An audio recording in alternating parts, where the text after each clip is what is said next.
Okay, baik. A'udzubillahi minasyaitonirrajim. Bismillahirrahmanirrahim. Alhamdulillah. Salatu wassalamu ala Rasulillah wa ala alihi wa sahbihi wa man wala. Subhanaka la ilma lana illa ma 'allamtana innaka antal alimul hakim. Wa la hawla wa la quwwata illa billahil aliyyil azim. Qala rabbi shrah li sadri wa yassir li amri wahlul 'uqdatam min lisani yafqahu qawli amma ba'd. Pertamanya kita buka dengan umul kitab Al-Fatihah. A'udzubillahi minasyaitonirrajim. Bismillahirrahmanirrahim. Alhamdulillahi Rabbil Alamin. Ar-Rahmanir-Rahim. Maliki yawmiddin. Iyaka na'budu wa iyaka nasta'in. Ihdinas siratal mustaqim. Siratal ladzina an'amta 'alaihim ghairil maghdubi 'alaihim waladdallin. Amin. Baik, rakan-rakan sahabat-sahabat yang rahmati Allah Subhanahu Wa Taala. Pagi ini kita akan sambung bacaan kitab membaca riwayat Muhammad sallallahu alaihi wasallam yang telah pun dituliskan oleh Martin Links ataupun nama selepas Islamnya itulah Abu Bakar Sirajuddin. Pagi ini insya-Allah kita akan sambung pada bab yang ke-31, betul ke? Bab yang ke-31 kita akan sambung pada satu, 2, 3, 4 pada perenggan yang kelima insya-Allah. Buka muka surat 148 dekat perenggan yang bawah tu. Perenggan bawah Baik, siapa yang ada buku boleh rujuk lah. Kalau tak ada buku tak apa, dia boleh dengarkan bacaan saya insya-Allah. Baik, saya terus sambung bacaan. Kita dekat bab yang ke-31. Itulah bab yang menceritakan berkenaan tahun duka cita yang Nabi SAW lalui. Ataupun kita kenal sebagai tahun kesedihan lah. Okey, tahun duka cita ataupun tahun kesedihan. Nanti saya akan cerita, saya akan ulas sikit tentang kenapa tahun itu dia digelar sebagai tahun kesedihan. Maksudnya adalah contoh uh, apa yang saya nak jelaskan adalah tentang kadang-kadang ada satu momen tu momen tu dia contoh macam saya kata tahun ni adalah tahun kegembiraan. So boleh jadi tahun kegembiraan untuk saya seorang je, orang lain tak rasa pun gembira. Kan? Tapi bila sebut tahun kesedihan tu, ha, benda tu sepertinya telah pun diiktiraf oleh seluruh para sahabat. Umat Islam seluruhnya pun dapat rasa itu sebagai tahun kesedihan. Nanti saya akan share sikit lah penjelasan tentang kenapa tahun yang ke-10 kenabian sepertinya diiktiraf bukan oleh Nabi sahaja, bahkan oleh seluruh umat Islam dan para sahabat sebagai tahun kesedihan. Baik. Keadaan di Mekah pada masa itu kian sukar bagi hampir semua Muslim yang tidak mendapat perlindungan rasmi. Sebelum menyertai Rasulullah SAW, Sayyidina Abu Bakar adalah tokoh yang agak besar pengaruhnya. Namun tidak seperti Sayyidina Umar dan Hamzah, dia tidak dianggap sebagai orang yang berbahaya. Dan justru itu tidak menimbulkan rasa gerun di hati orang lain. Kecuali mereka yang dapat menilai kekuatan rohaniyahnya. Dan apabila keislamannya membentuk batas antara dirinya dan para pemimpin Quraisy, pengaruhnya boleh dikatakan lenyap sama sekali. Seiring dengan peningkatan pengaruhnya di kalangan penganut agama baru itu. Keadaan bertambah buruk bagi Abu Bakar gara-gara beliau diketahui bertanggungjawab mengislamkan banyak orang. Dan mungkin untuk dendam atas keislaman Aswad bin Naufal. Pada suatu hari, Naufal sendiri, yakni saudara tiri Khadijah, mengatur serangan ke atas Abu Bakar dan Talha. Mereka berdua ditinggalkan terbaring di jalan umum dalam keadaan tangan dan kaki terikat. Dan mereka berdua ditambat bersama. Tiada seorang pun puak taim mencampur tangan. Tiada seorang pun puak taim campur tangan melawan orang-orang Bani Asad, menunjukkan yang mereka telah menyisihkan dua tokoh Muslim dalam suku mereka itu. Nak ceritanya, tuan-tuan dan puan-puan, rakan-rakan sahabat-sahabat semuanya, orang Arab ni dia ada satu culture tau. Culture-nya adalah kalau ada siapa-siapa daripada kita punya keluarga yang disakiti, memang dia punya geng ataupun kita sebut sebagai suku kaum itu dia akan cepat-cepat uh, kita apa ke depan lah nak protect kan, sebab orang punya suku ni tak adalah besar sangat, dia based on kepada kekeluargaan kan. Betul, ada suku Bani Asad ni maksudnya adalah keluarga Asad kan, keluarga Asad. Kemudian ada keluarga Bani Taim. So itu semua keluarga lah tu. Kebiasaannya kalau contoh macam kalau Abu Bakar nak disakiti, nak dilukakan sikit je pun, biasanya memang akan ada orang kata, kalau kau lukakan dia sikit, kami akan lukakan dengan luka yang sama. Tapi nak cerita dahsyatnya keadaan pada ketika itu, kan tak ada siapa peduli dah Abu Bakar tu. Abu Bakar ni sebab ada macam bagi kerosakan yang dahsyat kepada kita punya kepercayaan, maka kita biarkan je lah ada. Kan? Kalau kita buat apa-apa, nanti kita punya suku kaum kena boycott pula. Macam tu. Okey? Satu kejadian lain yang juga mungkin telah berlaku, hubungan Abu Bakar dengan mantan pemilik Bilal iaitu Umayyah, ketua Bani Jum'ah, kian buruk. Sedangkan dia hidup di tengah kabilah itu. Kini dia merasakan tidak mempunyai pilihan lain kecuali berhijrah. Setelah meminta izin daripada Nabi SAW, Abu Bakar berangkat untuk menyertai kelompok Muslim yang masih menetap di Habsyah. Tapi sebelum sampai ke Laut Merah, dia terserempak dengan Ibnu Dughanah yang pada Yang masa pada itu masa itu adalah adalah okay, saya lupa. Eh, lupa nak set up. Bukan setting eh.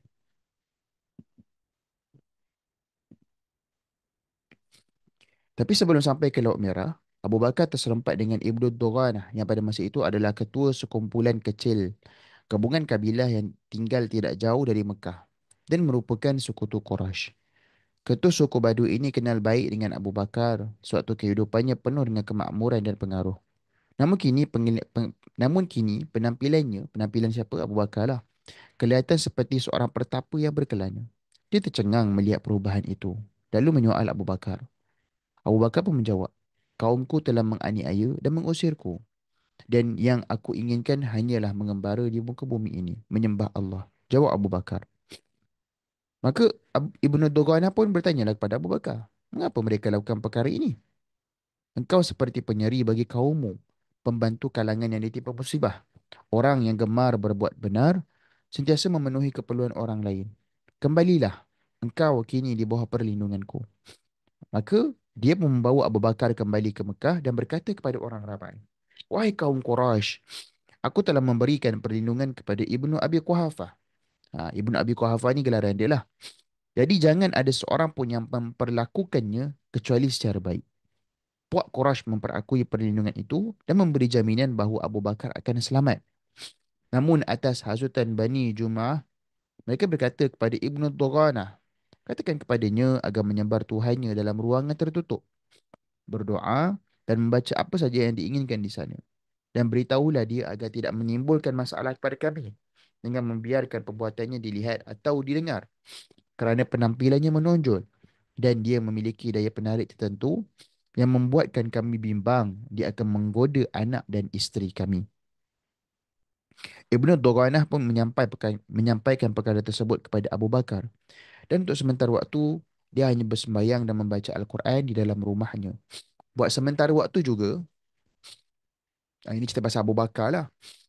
Ketegangan antara Abu Bakar dan para pemimpin Bani Jum'ah kendur. Kedudukan Abu Talib sebagai ketua Bani Hashim telah diisi oleh Abu Lahab. Tapi perlindungan yang diberikan Abu Lahab kepada anak saudaranya hanyalah pada nama. Dan bagi dia diperlakukan lebih buruk berbanding sebelum ini. Pada suatu ketika, seseorang yang lalu di hadapan rumah Nabi SAW menjengah lewat gerbangnya dan membaling organ dalam binatang yang busuk ke dalam periuk masakannya.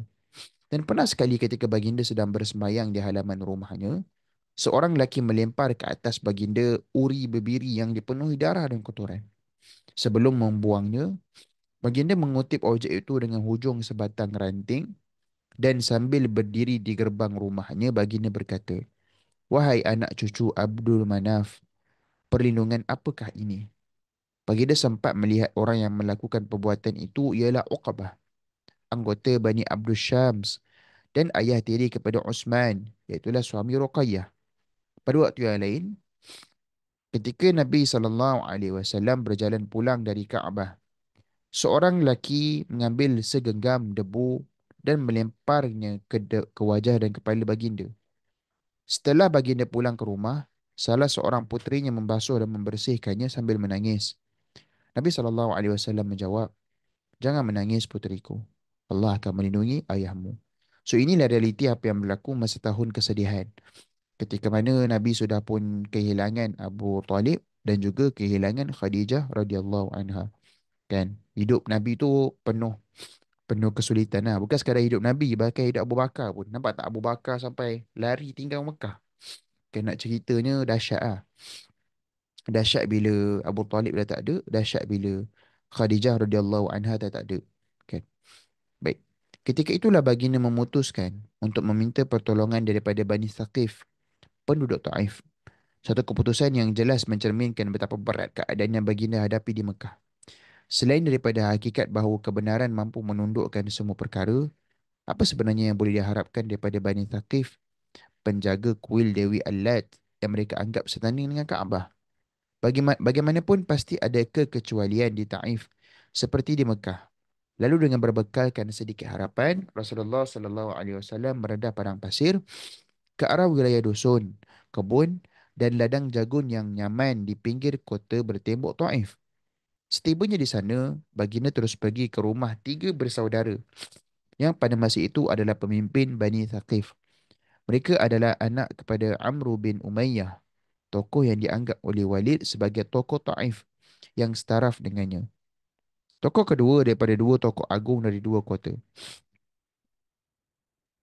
Tapi tatkala baginda mengajak mereka untuk menerima Islam dan membantunya melawan para penentangnya, salah seorang daripada mereka lantas berkata, "Jika Allah mengutus engkau, akan aku koyak ke lambu Kaabah." Manakala saudaranya berkata, "Apakah Allah tidak menemukan orang lain untuk diutuskan selain engkau?" Manakala saudara yang ketiga pula berkata, "Jangan cuba bercakap denganku lagi. Kalaulah engkau utusan Allah seperti yang engkau dakwa, maka engkau orang yang terlalu hebat untuk aku berbicara. Dan jika engkau berbohong, maka tidak wajar aku bercakap denganmu." Nabi SAW lalu bangun untuk meninggalkan mereka. Barangkali berniat untuk mencuba di tempat lain, untuk mencuba di tempat lain di Taif. Namun setelah baginda meninggalkan mereka, mereka mengerah hamba dan orang upahan mereka untuk mencerca dan mengherdik baginda, sehinggalah orang ramai berkerumun menentang baginda dan memaksanya berlindung dalam sebuah dusun milik persendirian. Sebaik saja baginda masuk ke dalam dusun itu, orang ramai mula bersurai. Manakala baginda pula sesudah menambat untanya ke pohon kurma, duduk berteduh di bawah sepohon anggur. Okey. Baik. Ini satu bahagian daripada cerita Nabi SAW yang uh, selepas sahaja daripada tahun kesedihan, Nabi terus menuju ke Taif. Nabi pergi ke Taif bukan sekadar membawa diri untuk mengubat luka di dada lah. Bahkan Nabi ke Taif dengan satu tujuan untuk mendapatkan perlindungan. Sebab apa? Sebab Taif dengan Mekah ni dia macam, kita kata dalam bahasa mudahnya, berseteru. Okey, dia macam saling bersaing. Dia saling bersaing. Dan apa yang menjadikan Taif ni satu lokasi yang Nabi SAW pandang, lihat boleh membantu Nabi dalam perjuangan, sebab Taif ni satu kawasan yang ekonominya strong. Jadi dua faktor kenapa Nabi pergi Mekah, pergi Taif pada ketika tahun kesedihan, dapat tak terus pergi Madinah. Ada dua faktor yang besar. Kenapa Nabi ke Taif? Bukan terus ke Madinah. Yang pertama, sebab economically strong. Dan Nabi melihat potensi perseteruannya mungkin boleh, Nabi SAW boleh menggunakannya sebagai, kita panggil apa uh, boleh minta tolong lah atas sentimen perseteruan itu. Itu yang pertama. Kemudian yang kedua, dekat Taif ada bahagian, ada sedikit cebisan daripada susur galur ibu Nabi SAW, iaitulah Aminah. Okey. Dua faktor lah. Yang pertama faktor ekonomi, yang kedua faktor kekeluargaan. Okey. Faktor kekeluargaan. Ada sebahagian kecil lah. Walaupun tanpa menafikan, Madinah pun ada susur galur keturunan ibu Nabi SAW. Okey. Kalau nak tahu, ini sekadar maklumat tambahan lah. Kan bila Nabi pergi ke Madinah kan, Nabi Nabi bermalam di rumah siapa? Bila Nabi sampai di Madinah, kan Nabi kan semua orang offer nak tidur rumah Nabi, semua orang offer Nabi tidur rumah diorang kan. Lepas tu Nabi kata biarkan unta ni berhenti di mana. So bila unta tu berhenti kat mana? Kan? Cuba teka. Unta tu berhenti dekat mana? Dekat rumah siapa unta tu berhenti? Yang mana akhirnya Nabi decide untuk bermalam kat situ. Kat rumah siapa?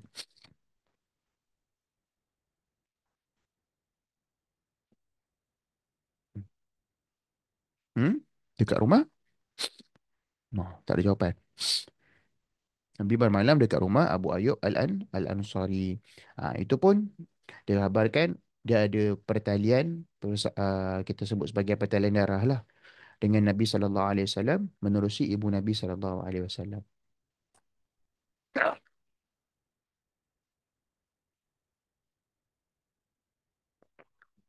Baik, sama bacaan ya. Setelah berasa selamat dan aman, baginda berdoa. Okey.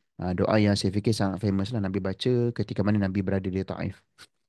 Baginda berdoa, Ya Allah, kepadamu aku mengadukan kelemahanku, ketidakberdayaanku, dan kedaifanku di hadapan manusia. Wahai yang maha pengasih, engkaulah penguasa golongan lemah, dan engkaulah penguasaku. Ke tangan siapakah akan engkau serahkan nasibku? Kepada orang asing dari jauh yang akan menganiayaku, atau kepada musuh yang engkau berikan kegagahan untuk menentangku? Aku tidak peduli selagi mana engkau tidak murka kepadaku, tapi engkau suka menolong. Dan yang aku perlukan ialah jalan yang lebih luas dan ruang yang lebih lapang. Aku berlindung dalam cahaya wajahmu yang menerangi semua kegelapan dan menjadikan segala sesuatu di dunia ini dan di akhirat teratur tertib, agar engkau jangan sampai menurunkan amarahmu ke atasku, dan agar jangan sampai engkau murka, dan agar jangan sampai murkamu merundungku. Namun terserah kepadamu untuk menimpakan ujian ke atasku semahumu. Tiada daya dan tiada kekuatan melainkan menerusimu. So ini adalah doa yang Nabi sallallahu alaihi wasallam baca, yang saya fikir sangat famous lah, kita tahu doanya. Allahumma ilaika ashku dha'fa quwwati wa qillati hilati wa hawani 'ala nas anta rabbul mustada'afin. Doanya panjang lah, okey. Boleh lihat dalam banyak kitab-kitab sirah dia sebut. So, kesan daripada doa yang Nabi sallallahu alaihi wasallam baca ni, kita tahulah datang dua malaikat kan. Ada dua orang malaikat datang kepada Nabi sallallahu alaihi wasallam. Ada satu malaikat, malaikat Jibril datang kepada Nabi. Malaikat Jibril kata, penduduk langit mendengar melihat apa yang berlaku ke atasmu, mendengarkan nuahanmu. Maka Jibril kata, penduduk langit ni dia dalam arti kata mudah geram lah. Jadi malaikat Jibril kata, aku datangkan bersama dengan aku dua malaikat penjaga gunung. Mintalah apa pun, kalau kau perintahkan untuk hempak penduduk Taif dengan dua gunung ni, maka mereka, diorang akan terus buat. Dan kita tahulah kan apa respon Nabi. Nabi kata jangan. Nabi kata, kerana aku melihat pada keturunan mereka akan ada yang beriman dan menegakkan agama Islam. Baik. Tempat baginda mengecap keterangan itu rupa-rupanya tidak selenggang yang disangka. Setiap orang Quraisy mengimpikan kekayaan yang cukup besar untuk membeli sebuah kebun dan sebuah rumah di Bukit Hijau Taif yang dapat digunakan sebagai persinggahan ketika musim panas Mekah mencapai kemuncaknya. Dan kebun ini bukanlah milik orang Bani Thaqif, tapi ia adalah sebahagian daripada harta yang dimiliki oleh pemimpin suku Abdul Syams, iaitulah Utbah dan Syaibah, anak kepada Rabi'ah. Dan kedua-dua mereka pada masa itu sedang duduk di penjuru kebun. Mer- Dan kedua-dua mereka pada masa itu sedang duduk di penjuru kebun mereka di samping kebun anggur. Mereka menyaksikan kejadian yang berlaku dan sedikit sebanyak berasa marah atas perlakuan. Mereka menyaksikan kejadian yang berlaku dan sedikit sebanyak berasa marah atas perlakuan orang-orang Thaqif terbabit terhadap seorang lelaki dari kalangan Quraisy. Apatah lagi lelaki itu juga berketurunan Abdul Manaf seperti mereka. Mengenai pergeseran di antara mereka, bukankah ia kini sudah hampir berakhir? Kali terakhir mereka melihat Muhammad ialah ketika Abu Talib sedang nazak, dan kini baginda tidak mempunyai pelindung dan jelas dalam keadaan yang terdesak. Mereka berasa tiada rugi jika berbuat baik. Lalu mereka memanggil seorang hamba Kristian yang mereka Lalu mereka memanggil seorang hamba Kristian mereka yang masih muda, namanya Adas, dan berkata kepadanya, ambillah segugus anggur dan letakkan di pinggan ini. Kemudian berikan kepada lelaki itu dan pelawa dia makan. Adas melakukan seperti yang disuruh. Ketika mana Nabi SAW menyentuh anggur itu, baginda mengucapkan Bismillah dengan nama Allah. Adas merenung wajah baginda dengan bersungguh dan kemudian berkata, kata-kata itu tak biasa diucapkan oleh penduduk tempat ini. Dari mana asalmu? Soal dan Dari mana asalmu itu adalah soalan yang ditanyakan Nabi sallallahu alaihi wasallam lah. Sebab Adas kata kepada Nabi, ini ucapan yang tak biasa. Orang orang setempat ni sebut. Nabi pun tanya, asalmu dari mana? Dan agama kamu apa? So, Adas pun jawab, aku seorang Kristian berasal dari Nainawa. Dan Nabi SAW kemudian menyambung dari kota seorang hamba yang soleh, Yunus putera kepada Matta. Dan kemudian Adas pun terpelik. Bagaimana Tuhan tahu tentang Yunus putera Matta? Nabi SAW berespon, dia adalah saudaraku. Dia adalah seorang Nabi dan aku juga seorang Nabi. Adas selalu membongkok di hadapan Rasulullah SAW dan mencium kepala, tangan dan kaki baginda. Melihat perkara itu, melihat perkara itu, dua bersaudara itu serentak mengeluh kepada satu sama lain. Hamba-Mu itu tak berguna. Baru je macam tu dah terpesong. So tatkala Adas berpatah balik kepada mereka, membiarkan Nabi SAW makan tanpa gangguan, mereka berkata, celaka engkau Adas, dah kenapa engkau cium kepala, tangan dan kaki lelaki tu? Dia menjawab, Tuan, tiada apa jua di atas muka bumi ini yang lebih baik dari lelaki ini. Dia telah memberitahuku sesuatu yang hanya diketahui oleh seorang Nabi. Kemudian kedua-dua lelaki tadi, Adas pula. Uh, Utbah, ingat dua orang lelaki dekat dekat dekat dekat ni siapa? Utbah dan Syaibah. Dua-dua ni anak kepada Rabi'ah. Dua-dua ni daripada Mekah sebenarnya. Okey. Kedua-duanya berkata, celaka engkau Adas. Jangan biar dia goda engkau keluar daripada agamamu kerana agamamu lebih baik daripada agamanya. Rasulullah SAW kemudian meninggalkan Taif dan memulakan perjalanan pulang ke Mekah setelah baginda melihat tadi kebaikan yang dapat diraih pada masa ini daripada Bani Thaqif. Lewat malam itu, baginda sampai di lembah Nakhlah, tempat persinggahan yang terletak di tengah perjalanan di antara dua kota yang menolaknya. Pada saat baginda paling merasakan penolakan terhadap dirinya, kenabiannya telah diakui oleh seorang lelaki yang berasal dari negeri Nainawa yang jauh. Dan kini, sewaktu baginda bersembahyang di Nakhlah, sekumpulan jin yang sedang melintasi kawasan itu, iaitulah dikabarkan 7 jin dari Nasibin, berhenti kerana terpesona mendengar ayat Al-Quran yang dibacakan Nabi SAW.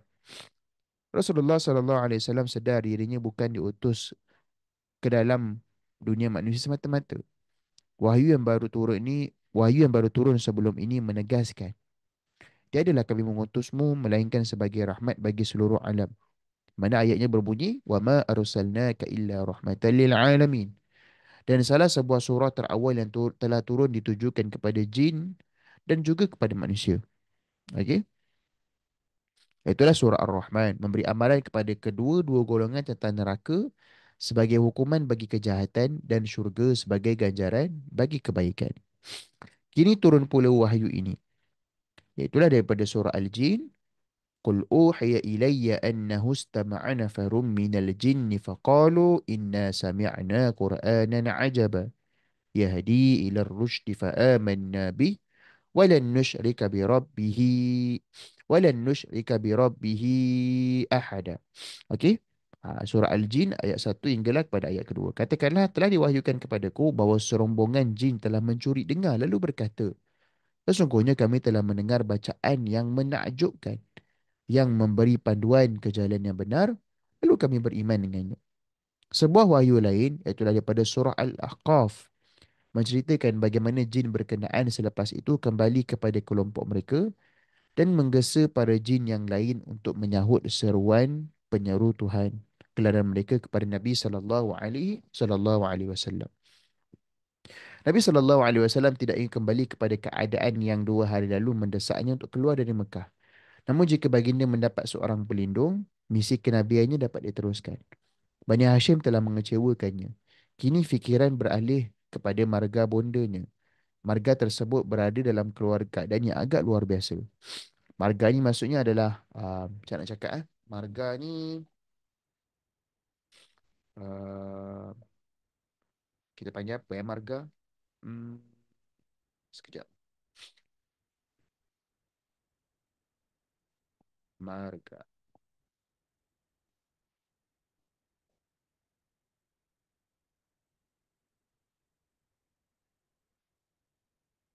Marga ni kita panggil clan lah, clan. Marga ni kita panggil clan lah, clan. Dia macam keluarga kat sebenarnya. Okey. So Nabi SAW berfikir Bani Hashim ni daripada ayahnya sendirilah. So daripada ayahnya sendiri dah mengecewakannya, mungkin dah sampai masa dapatkan sokongan daripada belah ibunya pula. Marga tersebut berada dalam keadaan agak luar biasa kerana tokoh yang paling menonjol dan berpengaruh di kalangan Bani Zurah kini adalah Akhnas bin Syariq.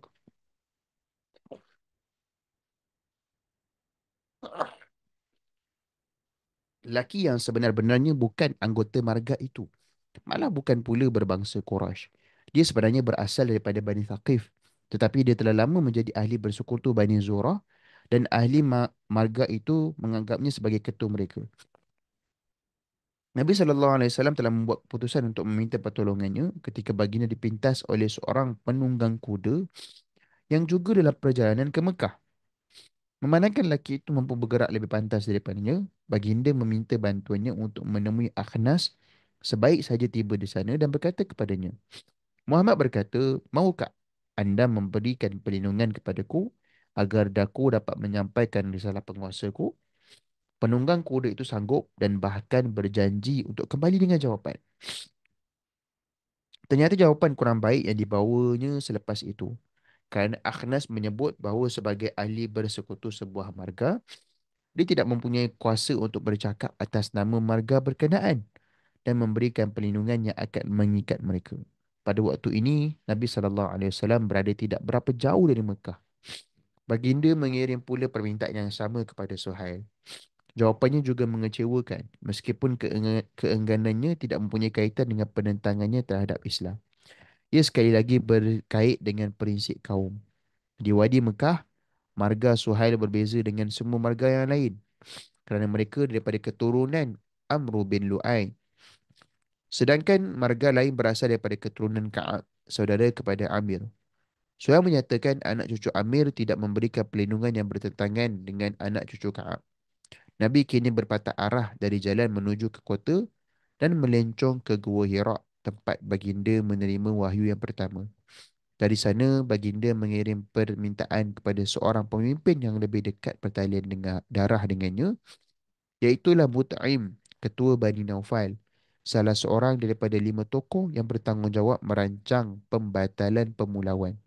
Mut'im bersetuju dan kemudian Mut'im berkata, biarkan dia masuk ke dalam kota. Jawapan yang dikirim Mut'im. Dan pada pagi keesokannya, dia bersama anak-anak serta anak-anak saudaranya yang lengkap bersenjata mengiringi Nabi SAW ke Kaabah. Abu Jahal bertanya sama ada mereka telah menjadi pengikut Muhammad. Kami memberikan perlindungan kepadanya, jawab mereka. Dan pemimpin Bani Makhzum itu hanya mampu berkata, siapa yang kalian lindungi, kepadanya kami berikan perlindungan. So, tuan-tuan dan puan, sahabat-sahabat semuanya nak cerita dahsyat lah, cerita tentang apa yang berlaku pada tahun kesedihan lah. Kan, tahun kesedihan bukan sahaja um, Nab- dalam arti kata mudah, privilege yang Nabi pernah dapat sehingga memudahkan proses awal dakwah itu telah pun hilang. Kan sebab bila Nabi ada protection daripada Abu Talib.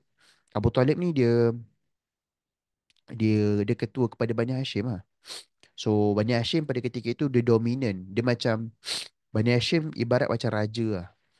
Ibarat macam uh, yang paling atas sekali dalam kepemimpinan Mekah. So bila Abu Talib sided dengan Nabi, yang lain nak tak nak kena follow lah. Tapi bila Abu Talib dah tak ada, yang ganti Abu Lahab pula. Habis lah Nabi. Satu. Kemudian Khadijah. Khadijah pula. Dia memang ada pengaruh besar. Kan? Khadijah yang memang ada pengaruh besar, ada harta. Sehingga kan dengan harta yang Khadijah radhiyallahu anha ada, dia menyebabkan uh, ada daripada kalangan suku kaum tertentu yang um, dia tak terima Islam. Tapi dia bersetuju untuk menjadi bahagian yang protect Nabi SAW.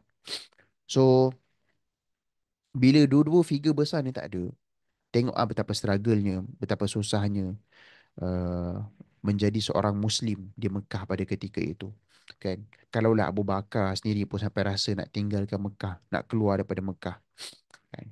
Kita tak boleh bayangkanlah apa yang dilalui oleh sahabat-sahabat yang lain. Nabi SAW dah pergi ke Taif. Nak masuk Mekah balik pun tak berani. Kan nak ceritanya dahsyatnya apa yang Nabi SAW lalu. So cerita-cerita macam ni lah sepatutnya menyebabkan kita lebih appreciate Islam. Hari ni kita dapat Islam dalam keadaan semua benda dah tersiap untuk kita. Kan kita nak beramal, nak baca Quran, nak semayang kat mana-mana boleh.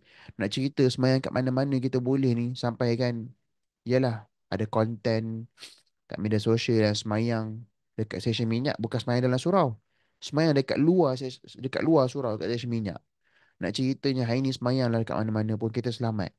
Kan? Tak adanya ancaman-ancaman bahaya. Melainkan kalau kita semayang dekat tempat-tempat yang memang confirm mudarat lah. Contoh macam semayang dekat tengah-tengah jalan dekat highway. Itu memang cari pasal lah. Okay?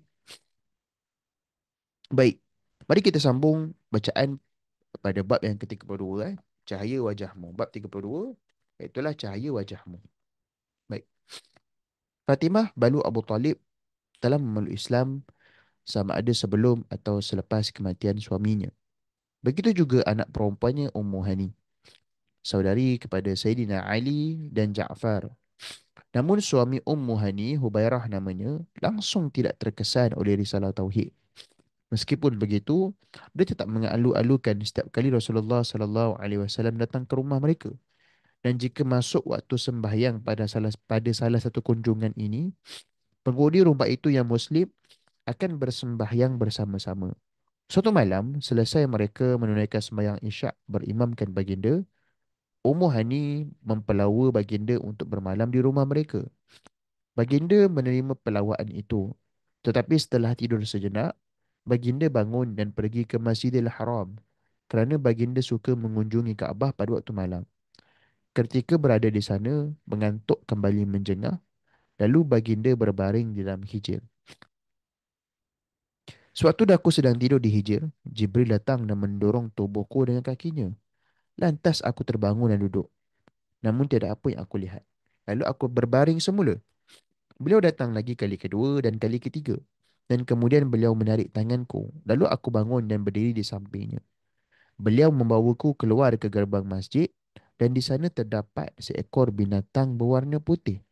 Rupanya antara bagol dan keldai dengan sayap di kiri kanannya yang menggerakkan kakinya. Dan setiap langkahnya sejauh matanya memandang. Cerita Nabi SAW. So, ada riwayat yang bagi tahu, ada riwayat yang menceritakan. Ini cerita pasal Isra Mi'raj dah ni. Ada riwayat yang menceritakan tentang Isra Mi'raj. Isra Mi'raj berlaku pada tahun ke-11 kenabian. Tahun ke-10 kenabian kan tahun kesedihan, lepas tu Nabi pergi ke Taif. So, Isra Mi'raj berlaku setahun selepasnya. So, ada riwayat kata Isra Mi'raj bermula dekat rumah Nabi. Tapi kalau kita baca ni, riwayat dia kata bermula dekat mana? Bermula dekat Hijir lah.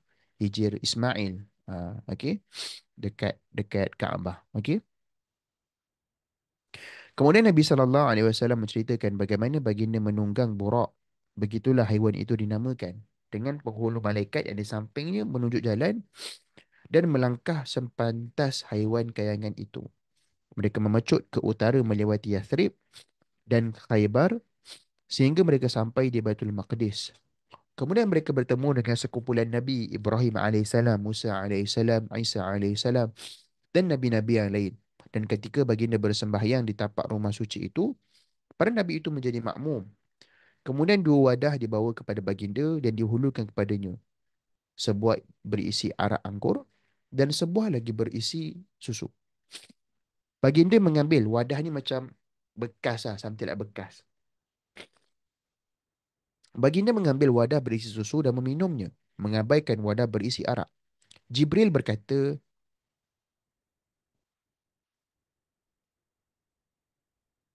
engkau telah dipimpin ke jalan Hanif dan memimpin umatmu ke jalan itu, wahai Muhammad.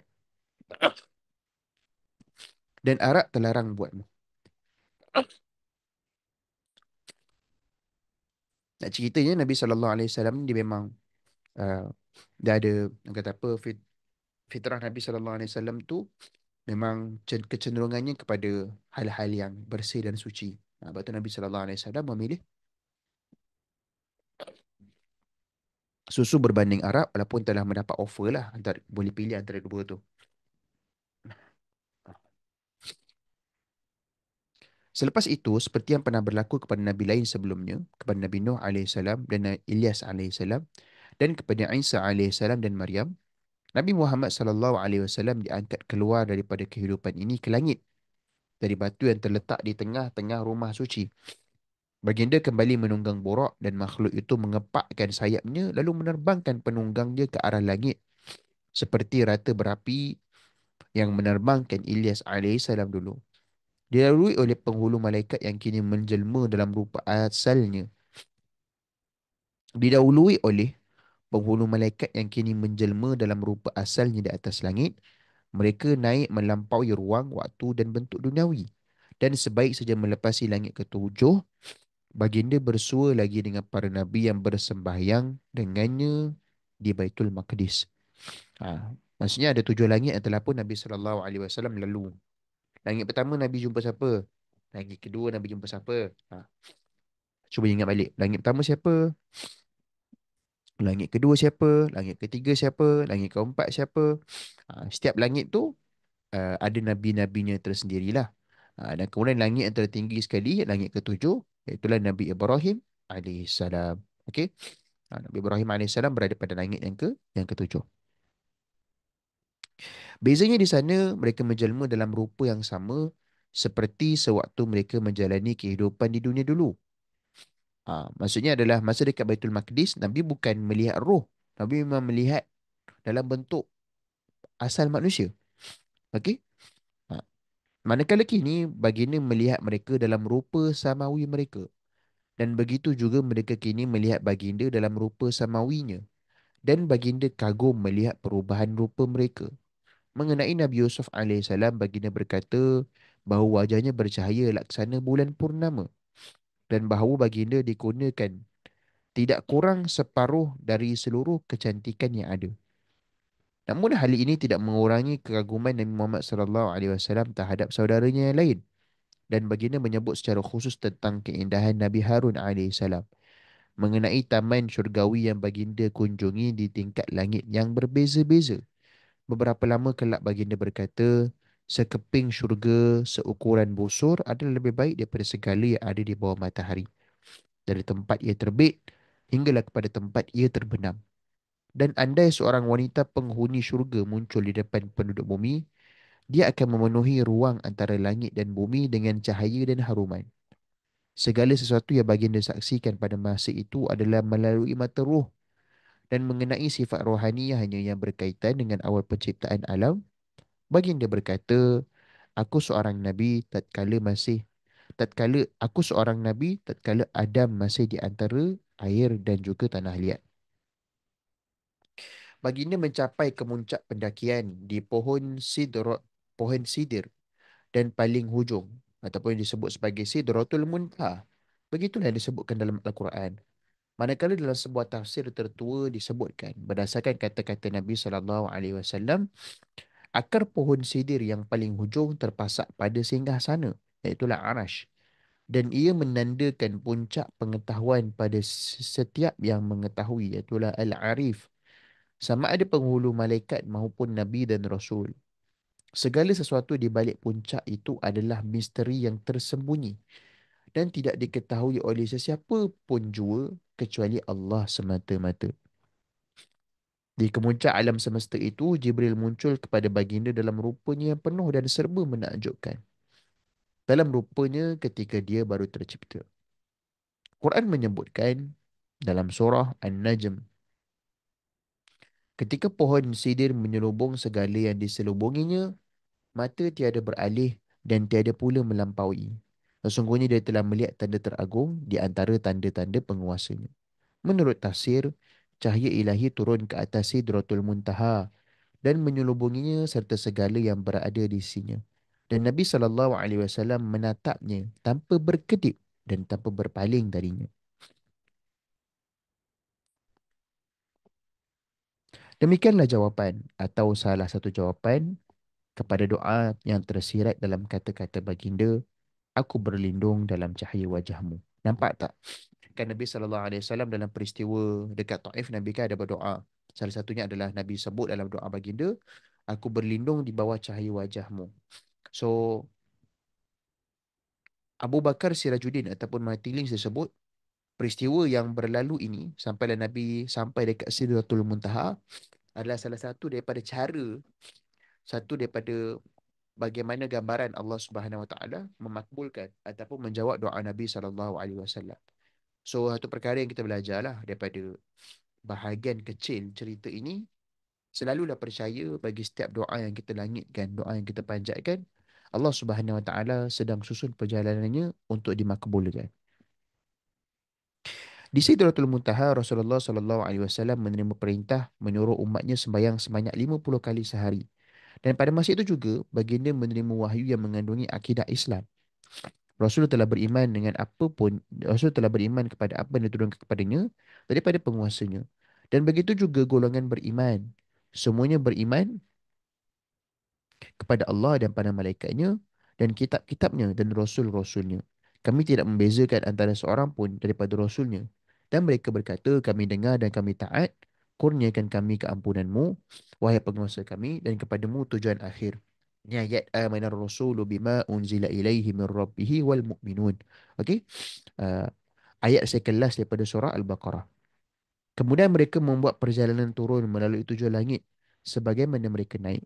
Rasulullah SAW bersabda, dalam perjalanan pulang, tatkala aku melewati Musa ataupun menemui Musa dan betapa baiknya beliau sebagai sahabat kalian, bertanya kepadaku. Nabi Musa bertanya kepadaku, berapa bilangan solat yang telah ditentukan ke atasmu? Aku pun memberitahu kepada Musa alaihissalam 50 kali setiap hari. Dan Musa alaihissalam berkata, kewajipan solat adalah satu perkara yang berat. Sedangkan umatmu tu lemah. Pergilah kembali kepada penguasamu serta mohonlah kepadanya untuk mengurangkannya. Meringankan beban buat dirimu dan juga umatmu. Maka aku pergi kembali dan memohon kepada penguasaku agar meringankannya. Dan dia mengurangi 10. Kemudian aku menemui Musa sekali lagi dan beliau mengulangi lagi apa yang telah dikatakannya sebelum ini. Maka aku kembali lagi dan dikurangi 10 lagi. Dah kurang berapa dah? 20. Maksudnya kena solat sehari 30 waktu. Tapi setiap kali aku kembali melewati Musa, beliau menyuruh aku kembali sehingga akhirnya kewajipan solat hanya tinggal 5 kali sehari semalam. Kemudian aku kembali kepada Musa, namun beliau masih mengatakan hal yang sama seperti sebelumnya. Lalu Nabi SAW berkata, aku telah berkali-kali menghadap Tuhanku dan memohon kepadanya sehingga aku rasa malu. Aku tak akan pergi lagi. Maka demikianlah bagi siapa yang menjadikan sembahyang 5 waktu dengan keimanan dan keyakinan akan rahmat Allah, dia akan diganjari pahala sama macam 50 kali solat 5 waktu. Setelah Rasulullah SAW dan penghulu malaikat turun ke batu, iaitulah tempat naik lah. Ada satu batu dekat Baitul Maqdis tu. Ada satu batu yang mana itulah batu titik Nabi naik. Okey, itulah disebut sebagai As-Sakhrah Al-Musharrafah. Di Baitul Maqdis, mereka kembali ke Mekah melalui laluan yang sama diambil sewaktu mereka pergi dan memintas banyak kafilah yang menghala ke selatan. Waktu masih malam ketika mereka sampai di Kaabah. Dari sana, Nabi SAW pergi semula ke rumah sepupunya. Menurut Ummu Hani, menjelang fajar, Rasulullah membangunkan kami dan setelah kami selesai menunaikan solat subuh, baginda berkata, hai Ummu Hani, aku sembahyang bersama kamu petang semalam di wadi ini, seperti yang kamu lihat. Kemudian aku pergi ke Baitul Maqdis dan bersolat di sana. Dan sekarang aku bersolat subuh bersama kamu seperti yang kamu lihat. Baginda bangun untuk pergi. Tapi aku telah merenggut jubahnya dengan kuat sehingga ia terselak dan menampakkan perut baginda seolah-olah ia cuma kain kapas yang terbalut pada tubuhnya. Ya Rasulullah, aku berkata. Ummu Hanilah yang kata, jangan ceritakan hal ini kepada orang ramai kerana mereka akan menuduhmu berbohong dan akan mencercamu. Kemudian Nabi SAW merespon, demi Allah, aku akan beritahu mereka. Baginda pun pergi ke masjid dan menceritakan kepada orang-orang yang ditemuinya di sana mengenai perjalanannya ke Baitul Maqdis. Musuh-musuhnya serta merta merasakan mereka telah menang kerana kini nampaknya mereka mempunyai sebab kukuh untuk mempersendakan baginda. Setiap kanak-kanak Quraisy tahu bahawa perjalanan kafilah dari Mekah ke Syria memakan masa selama sebulan untuk pergi dan sebulan untuk pulang. Tapi kini Muhammad mendakwa telah pergi ke sana dan kembali dalam tempoh cuma satu malam. Sekumpulan lelaki pergi menemui Saidina Abu Bakar dan berkata, apa pandanganmu tentang sahabatmu itu sekarang? Dia bagi tahu kami bahawa semalam dia telah pergi ke Baitul Maqdis dan solat di sana dan kemudian pulang ke Mekah. Abu Bakar menuduh mereka berbohong, tapi mereka memberitahunya yang Muhammad berada di masjid pada masa itu sedang bercakap-cakap tentang perjalanannya.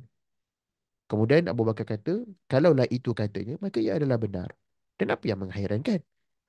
Dia memberitahuku bahawa kabar datang kepadanya dari langit ke bumi dalam masa selama 1 jam, sama ada pada waktu siang ataupun malam. Dan aku tahu dia bercakap hal yang benar. Hal itu melampaui apa yang kalian ungkit sekarang. Abu Bakar kemudiannya pergi ke masjid untuk mengulangi pengesahannya. Jika demikian katanya, maka ia adalah benar. Dan kerana ini Nabi SAW memberikannya gelaran As-Siddiq yang membawa maksud penyaksi agung kebenaran atau pengesah agung kebenaran. Selain itu, beberapa orang yang pada mulanya meragui cerita tersebut kini mula mempertimbangkannya kembali. Kerana Rasulullah SAW menggambarkan kafilah-kafilah yang dipintasnya dalam perjalanan pulang dan memberitahu di mana mereka berada dan bila mereka mungkin tiba di Mekah. Dan ternyata masing-masing tiba tepat seperti yang dijangka. Dan perinciannya sama seperti yang baginda gambarkan. Kepada mereka yang berada di masjid, Nabi SAW hanya menceritakan mengenai perjalanannya ke Baitul Maqdis. Tetapi suatu baginda berada bersama Abu Bakar dan sahabat yang lain, baginda memberitahu mereka tentang Mi'rajnya menerusi 7 langit dan menceritakan kepada mereka sebahagian daripada perkara yang telah disaksikannya.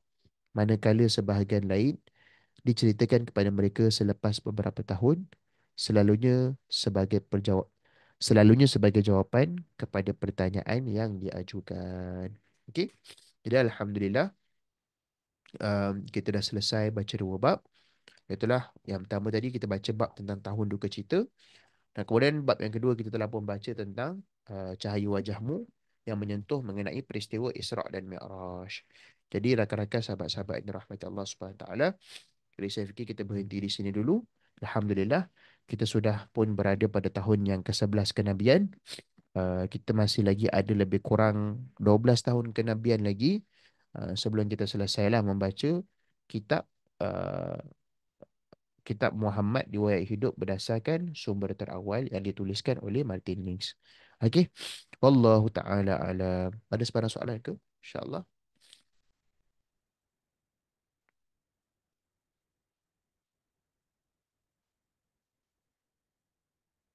Okey, kalau tak ada, kalau tak ada kita saya fikir kita berhenti di sini dulu. Wallahu taala alam. Terima kasih semua. Barakallahu fikum. InsyaAllah kita sambung esok hari bersama dengan Imran Zaki dengan pada bab yang ke-34 insyaAllah. Barakallahu fikum. Aqulu qawli hadha wa astaghfirullahu li wa lakum. Uh, jaza jazakumullahu khair juga kepada semua. Moga-moga usaha kita membaca bersama-sama kitab ataupun buku buku sirah ini yang walaupun dia tidaklah buku yang betul-betul komplit, tapi mudah-mudahan usaha kita ini menjadi salah satu saksi dan pembuktian bahawasanya kita selalu berusaha untuk mengenal Nabi sallallahu alaihi wasallam agar dengan kita mengenal Nabi sallallahu alaihi wasallam akan bertambahlah cinta kita kepadanya.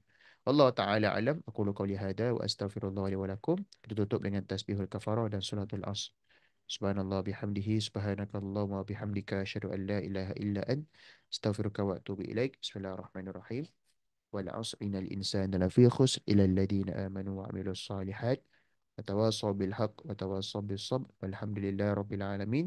Assalamualaikum warahmatullahi taala wabarakatuh.